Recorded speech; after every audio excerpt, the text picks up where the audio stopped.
ನಿಮ್ಮ ಸೋರೆಕಾಯಿ ಗಿಡಗಳು ಈ ರೀತಿ ಚೆನ್ನಾಗಿ ಬೆಳಿಬೇಕಾ? ಹಾಗಿದ್ರೆ ಗಿಡಕ್ಕೆ ಈ ರೀತಿ ಸಪೋರ್ಟ್ ಕೊಡೋದು ತುಂಬಾ ಮುಖ್ಯ. ಅತ್ಯಂತ ಕಡಿಮೆ ಖರ್ಚಿನಲ್ಲಿ ಸಪೋರ್ಟ್ ಹೇಗೆ ಮಾಡೋದು ಅಂತ ಈ ವಿಡಿಯೋದಲ್ಲಿ ನೋಡೋಣ. ನನ್ನ 2ನೇ ವ್ಲಾಗ್ಗೆ ನಿಮಗೆಲ್ಲ ಸ್ವಾಗತ. ಇಲ್ಲಿ ನಾನು ಒಂದು ಪ್ಲಾಸ್ಟಿಕ್ ಬಾಕ್ಸ್ ತಗೊಂಡಿದ್ದೀನಿ. ಇದರಲ್ಲಿ ಕಾಂಕ್ರೀಟ್ ಯೂಸ್ ಮಾಡಿ ಈ PVC ಪೈಪ್ನ ನೆಟ್ಟಿದ್ದೀನಿ. 3 ದಿನ ಹಾಗೆ ಕ್ಯೂರಿಂಗ್ ಮಾಡ್ತಾ ಬಿಟ್ಟಿದ್ದೆ. ಇದು 1.25 ಇಂಚ್ ಪೈಪು. ಇದಕ್ಕೆ ನಾನು ಎಲ್ಬೋ ಫಿಟ್ಟಿಂಗ್ನ ತಂದು ಕನೆಕ್ಟ್ ಮಾಡಿದ್ದೀನಿ.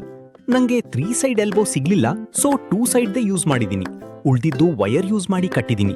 ನಿಮ್ಗೆ 3 ಸೈಡ್ ಎಲ್ಬೋ ಕನೆಕ್ಟರ್ ಸಿಕ್ಕರೆ ತಗೊಳ್ಳಿ, ಈಸಿ ಆಗತ್ತೆ. ಹೀಗೆ ನಾನು 6 ಬಾಕ್ಸಲ್ಲಿ 6 ಪೈಪ್ ನೆಟ್ಟಿದ್ದೀನಿ.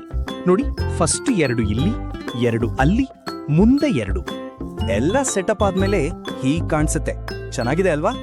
ಇದಕ್ಕೆ ನಂಗೆ ಜಾಸ್ತಿ ಏನೂ ಖರ್ಚಾಗ್ಲಿಲ್ಲ. 8 1/4 ಇಂಚ್ ಪೈಪ್ಸು ಮತ್ತೆ ಮೇಲೆ ಕಟ್ಟಿದೀವಲ್ಲ ಅದು 1/2 ಇಂಚ್ ಪೈಪು. ಈ ಚಪ್ರದ ಹೈಟು 7 ಫೀಟ್ ಇದೆ. ನೋಡಿ, ಗ್ರೋ ಬ್ಯಾಗ್ಗಳನ್ನ ಸಾಲಾಗಿ ಈ ತರ ಇಟ್ಕೊಂಡಿದ್ದೀನಿ.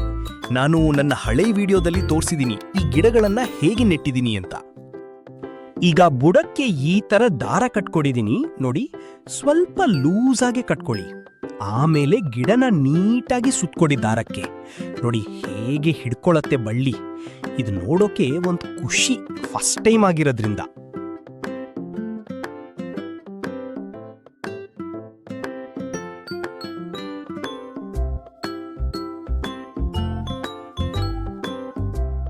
ನೋಡಿ, ಮೇಲೆ ಹೀಗೆ ಪೈಪ್ಗೆ ಕಟ್ಟಿದ್ದೀನಿ ದಾರಾನ.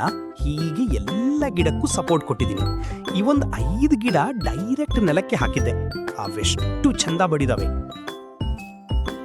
ನೋಡಿ. ಇವೆಲ್ಲ ಆಲ್ಮೋಸ್ಟ್ 6 ಫೀಟ್ ಬೆಳೆದಿದೆ.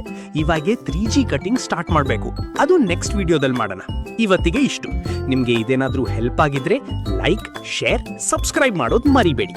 ಬಾಯ್.